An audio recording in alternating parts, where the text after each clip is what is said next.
बिस्मिल्लाहिर्रहमानिर्रहीम। अस्सलाम वालेकुम नाज़रीन, मैं हूं जमशेद अंसारी। नाज़रीन, हज़रत उमर बिन अब्दुल अज़ीज़ रहमतुल्लाह अलैह की जो ग्रां कदर खिदमात है उसका अहाता करने के लिए ये एक वीडियो तो क्या शायद मेरी पूरी ज़िंदगी भी काफ़ी ना हो। लेकिन आज की वीडियो में मैं उनके जो एहतसाबी फार्मूला है, जो उसके 3 बुनियादी नुकात थे, वैसे तो बहुत ज़्यादा हैं, ठीक है, ज़ाहिर है जो उन्होंने स्टेप्स और मेयर्स लिए, तो लेकिन 3 बुनियादी नुकात आप लोगों की खिदमत में पेश करूँगा और साथ ही साथ आप लोग ख़ुद ही उसका इतलाक़ मौजूदा दौर में जो है पाकिस्तान के सियासी हालात पे कर सकते हैं। मौजूदा दौर से मुराद ये है कि गुज़श्ता 30-40 साल के जो अरसा मुहीत है, जो दौर हुकूमत है, उस पर आप कर सकते हैं। तो सबसे पहले मुख्तसर सा तारुफ हज़रत उमर बिन अब्दुल अज़ीज़ रहमतुल्लाह अलैह का मैं आप लोगों की खिदमत में पेश करता हूँ कि हज़रत उमर बिन अब्दुल अज़ीज़ ख़ानदान बनु उमैया के नामवर चश्म चराग़ और खुलफ़ाए इस्लाम में मिसाली किरदार के हामिल हुक्मरान शुमार होते हैं। उनका ताल्लुक़ ताबईन के तबके से है। ताबईन का जो तबका है, जो सहाबा कराम रज़ी अल्लाह अन्हुम अजमाइन के बाद उम्मत का सबसे बेहतरीन तबका है, और वो अपने दौर के मुमताज़ आलिम दीन मुहद्दिस और साले बुज़ुर्ग थे। उनके वालिद अब्दुल अज़ीज़ रहमतुल्लाह अलैह कई साल तक मिस्र के गवर्नर रहे और वो ख़ुद खलीफा बनने से पहले हिजाज़ के वाली रहे। अच्छा, इसके अलावा हज़रत उमर बिन अब्दुल अज़ीज़ का पाया तख्त जो था वो दमिश्क था, और वो अपने दौर में पूरी दुनिया इस्लाम के वाहिद हुक्मरान थे। ठीक है, उनके सवाने निगार लिखते हैं कि जब शाही ख़ानदान ने हज़रत उमर बिन अब्दुल अज़ीज़ के हाथ पर खिलाफत की बैत की, तो उन्होंने सबसे पहला काम यह किया कि दमिश्क की जामे मस्जिद में अवाम से ख़िताब करते हुए कहा कि खलीफा का इंतखाब अवाम का हक़ है और वो ख़ुद को उस मनसब का अहल नहीं समझते, इसलिए अवाम को उनका हक़ इख्तियार व इंतखाब वापस करते हैं कि वह उनकी बजाय जिस शख्स को चाहें अपना हुक्मरान मुंतखब कर लें। अब आप देखते रहें कि लोग हुक्मरान बनने के लिए कितने उसूलों पे कंप्रोमाइज़ कर लेते हैं और कौन कौन से बैक डोर्स वो इस्तेमाल करते हैं, ठीक है, और किस किस्म के बहाने बनाते हैं। अब ज़ाहिर है उसकी तफसील में मैं कैसे जा सकता हूँ अभी इस मुख्तसर वीडियो में, मगर आवाम ने बैक आवाज़ उन्हीं के हक़ में फ़ैसला दिया और कहा कि उनके बग़ैर और कोई खलीफा उन्हें कबूल नहीं होगा। खैर, हज़रत उमर बिन अब्दुल अज़ीज़ जो तख्त पे बैठ जाते हैं, खिलाफत संभाल लेते हैं, तो खिलाफत संभालने के बाद सबसे पहला जिस मसले का सामना करना पड़ा वो यही था कि बैतुल माल कौमी ख़जाना का कम व बेश 80% हिस्सा शाही ख़ानदान और उनके मंजूर नज़र अफराद की तहवील में था। तो यानी कि बैतुल माल जो सरकारी ख़जाना है वो 80% हिस्सा शाही ख़ानदान और उनके मंजूर नज़र अफराद की तहवील में था। ये हालात पहले दौर से चले आ रहे हैं नाज़रीन, और आज भी आप देख लें कि गुज़श्ता 30-40 सालों में क्या होता रहा है और ख़जाने के साथ क्या कुछ नहीं हुआ और किस तरह अपने रिश्तेदारों पे मुल्की ख़जाने को नहीं लुटाया गया, और साथ ही साथ कौमी मईशत की भी बदहाली का शिकार थी। इसलिए उन्हें बैतुल माल की दौलत और असासे नाजायज़ तौर पर काबिज़ अफराद से वापस लेने थे। तो दौलत जो यानी कि सरकारी ख़जाने से जो दौलत बनाई थी और अपने रिश्तेदारों में रेवड़ियों की तरह तकसीम की थी, और इसके अलावा जो सरकारी वो जो वसाइल, जो ज़मीनें हैं, जो रिसोर्सेज हैं, उन पे जो लोग काबिज़ थे तो उनसे भी वो वापस लेना था, वो लूटी हुई दौलत भी और वो सरकारी जो इलाकों पे कब्ज़ा था उस पे भी। चुनांचे उन्होंने अपनी तरजीहात में सबसे पहला नंबर इसी को दिया और खिलाफत संभालते ही इस मिशन का आगाज़ कर दिया। इस मकसद के लिए उन्होंने जो अमली तरीक़ाकार इख्तियार किया उसे 3 हिस्सों या नुकात में तकसीम किया जा सकता है, और इन तीनों पर उन्होंने बैक वक्त अमल दरामद का आगाज़ किया। सबसे पहले उन्होंने अपनी ज़ाती ज़िंदगी को यकसर तब्दील किया और शहज़ादगी के दौर में वो सहूलत और तायुश के जिन मामलात के आदी हो गए थे उन्हें तर्क कर दिया। उनके बारे में रिवायात में आता है कि वो अपने दौर के इंतहाई खुशपोश अफराद में से थे, बहुत उम्दा लिबास पहनते थे, उम्दा तरीन लिबास पहनते, और कोई लिबास एक बार से ज़ायद उनके जिस्म से न लग पाता। हत्ता कि एक दौर में जब वो मदीना मुनव्वरा के गवर्नर थे, उनका ज़ाती सामान 30 ऊँटों पर लाद कर दमिश्क से मदीना मुनव्वरा जाया करता था, और उनके इल्म और तकवा के बावजूद उनके मुआसरीन उनकी नफासत पसंदी और खुशपोशी पे तनकीद किया करते थे। ये जब खिलाफत संभालने से पहले की बात कर रहा हूँ, मगर खिलाफत संभालते ही उनका मिजाज यकसर तब्दील हो गया, मुकम्मल तब्दील हो गया।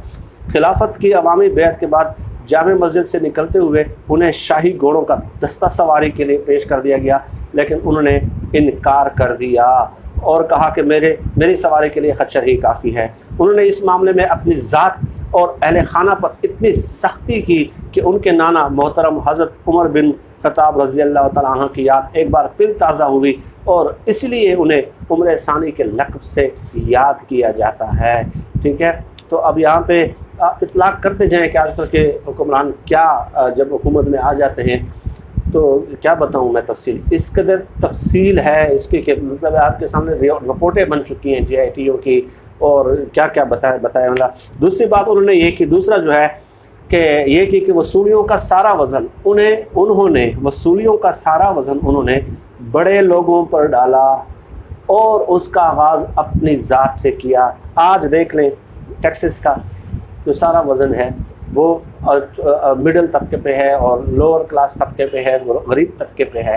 उन्होंने क्या किया कि जो बड़े लोग थे जिनके पास बहुत ज़्यादा दौलत थी उन पे वसूलियों का हदफ डाला। पाकिस्तान में नाज़रीन जो मेरा ख्याल है, जो मैंने फिगर्स पढ़ी थी, 10 लाख लोग जो है वो डायरेक्ट टैक्सेस देते हैं। इनडायरेक्ट टैक्सेस तो अलग है, वो तो जनरल सेल्स टैक्स और दूसरे मुख्तलिफ़ किस्म के टैक्सेस हैं, 37 किस्म के टैक्सेस हैं, तो वो तो लगते हैं आवाम पे। जो चीज़ भी आप ख़रीदते हैं अशियाए ज़रूरिया में से या कोई भी चीज़ आप ख़रीदते हैं तो उसमें इनडायरेक्ट टैक्सेस वगैरह शामिल हो जाते हैं, तो वो तो आपको हर कोई देता है। लेकिन डायरेक्ट टैक्सेस जो होते हैं वो पाकिस्तान में सिर्फ 10 लाख लोग अदा कर रहे हैं। तो आप उन्होंने क्या किया कि ज़्यादातर वज़न जो है वो बड़े लोगों पर डाला और उसका आगाज़ खुद अपनी ज़ात से किया। उनके पास फिदे का बाग चला आता था जो बैतुल माल की मलकियत था। सबसे पहले उन्होंने वो बाग बैतुल माल को वापस कर दिया। उनकी बीवी के पास एक कीमती हार था जो उनके वालिद ने शादी के मौके पर दिया था। हज़रत उमर बिन अब्दुल अज़ीज़ ने उसे बैतुल माल की मलकियत करार देकर वापस कर दिया। उसके बाद ख़ानदान खिलाफत का इजलास तलब किया और उसमें किया क्या उन्होंने कि जो ज़मीनों पे लोग काबिज़ थे, यानी कि एक शख्स दूसरे की ज़मीन पे काबिज़ है या सरकारी ज़मीनों पे काबिज़ है कोई लोग, तो उन्होंने उनसे वो ज़मीनें वापस लेने का हुक्म दिया और कहा कि ये जो ज़मीनें हैं चूँकि आपकी मलकियत नहीं है, आपने नाजायज़ कब्ज़े किए हैं। कुछ लोगों ने दूसरों की ज़मीनें पे और कुछ ने सरकारी वसाइल पे कब्ज़े किए हैं, तो ये वापस करने होंगे। तो उस वक़्त एहतजाज हुआ और लोगों ने ये मशवरा दिया कि हज़रत आप अपने दौरे खिलाफत के मसाइल निपटाएँ, आपके सामने जो मसाइल हैं वो निपटाएँ और जो माजी के इक़दामात हैं और जो माजी के फ़ैसले हैं, जो माजी के वो है उनको आप न छेड़ें। तो उन्होंने कहा कि जो उनके साथ बहस करने वाले थे कि अगर कोई शख्स फौत हो जाए और उसके औलाद में से 1 या 2 ताकतवर अफराद सारी जायदाद पर कब्ज़ा करके बाकी वरसा को महरूम कर दे और किसी वक्त आपको ये इख्तियार हासिल हो जाए कि आप उनके दरमियान इंसाफ कर सकते हो, तो आप क्या करेंगे? ये हुशाम रहमतुल्लाह अलैह ने उनसे बहस की। तो हुशाम ने जवाब दिया कि मैं कब्ज़ा करने वालों से जायदाद वापस लेकर सब वरसा में उसूल के मुताबिक तकसीम कर दूँगा। हज़रत उमर बिन अब्दुल अज़ीज़ ने फरमाया कि मैं भी यही कुछ करने लगा हूँ। ठीक है, चुनांचे उनके बेलचक रवैये के सामने सबको सब हथियार डालने पड़े और बैतुल माल की सारी दौलत और असासे 2 हफ्ते के अंदर कौमी ख़जाने में वापस आ गए। यानी कि जिन लोगों ने यतीमों, गरीबों, मस्कीनों और बड़े बड़े जो उस वक़्त के प्राइपरिटी टाइकून थे आजकल की तरह, उनके गरीबों लोगों के ऊपर कब्ज़ा किया ज़मीनों पे, वो भी 2 हफ्ते के अंदर वापस हो गया। और जिन लोगों ने सरकारी माल लूटा और सरकारी वसाइल पर काबिज़ थे उनको भी 2 हफ्ते के अंदर वापस करना पड़ा। उस वक़्त भी ये मशवरे दिए गए कि आप माजी के इक़दामात में न जाएँ, आप अपने मसाइल हल करें। और तीसरा मामला उमर बिन अब्दुल अज़ीज़ ने यह किया कि आम लोगों के साथ नरमी का सलूक इख्तियार किया और साबका हुक्मरानों की तरफ से किए जाने वाले बहुत से सख्त इक़दामात उन्हें वापस ले दिए। मुतअद्दिद टैक्स मनसूख कर दिए, आवाम से टैक्सों की वसूली का तरीक़ाकार आसान कर दिया, बिलखसूस गैर मुस्लिमों पर की जाने वाली ज़्यादतियों का नोटिस लिया और उन्हें बहुत सी सहूलतें फ़राहम की। उसका नतीजा ये निकला कि लोग अपने अपने हिस्से के वाजिबात खुशी से अदा करने लगे और बैतुल माल की माशी हालत मुस्तहकम से मुस्तहकम होती चली गई। इस सिलसिले में उमर बिन अब्दुल अजीज़ ने खुद एक बार फरमाया कि इराक़ के सूबा में लोगों से टैक्सों की वसूली में हज्जाज बिन यूसुफ के दौर में बहुत सख्ती होती थी और मुतअद्दिद नाजायज़ टैक्स भी लगाए गए थे। इसके बावजूद इराक़ से मरकज़ को वसूल होने वाली रकम कभी 2 करोड़ 80 लाख दरहम से ज़्यादा नहीं बढ़ी, मगर मैंने वसूली का निज़ाम आसान कर दिया और बहुत से टैक्स ख़त्म कर दिए हैं, जिसकी बरकत से मेरे दौर में इराक़ से मरकज़ को वसूल होने वाली रकम सालाना 12 करोड़ दिरहम तक पहुँच गई है। ठीक है, अब ये उनके ज़िंदगी के ये 3 एहतसाबी फार्मूले थे, उनके नुकात थे एहतसाबी फार्मूले के। हज़रत उमर बिन अब्दुल अजीज़ ने रहमतुल्लाह अलैह ने सिर्फ 2.5 साल की हुकूमत की, मगर उनके इक़दामात और तरीक़ाकार की बरकत से इतने मुख्तसर अरसे में न सिर्फ बैतुल माल मुस्तहकम हुआ और उसके असासे वापस मिलने के साथ साथ उसकी आमदनी में बेतहाशा इजाफ़ा हुआ, बल्कि आम लोगों के तक खुशहाली के असरात पहुँचने लगे। तारीख़ के रिवायात बताती हैं कि उस दौर में ज़कात अदा करने वाले अपनी ज़कात की रकम लेकर बाज़ारों में घूमते और आवाज़ें दे देते कि कोई मुस्तहक हो तो हमसे ज़कात वसूल करें, ताकि वह अपनी ज़िम्मेदारियों से सबकदोश हों, मगर माशरे में कोई ज़कात का मुस्तहिक नहीं मिलता था।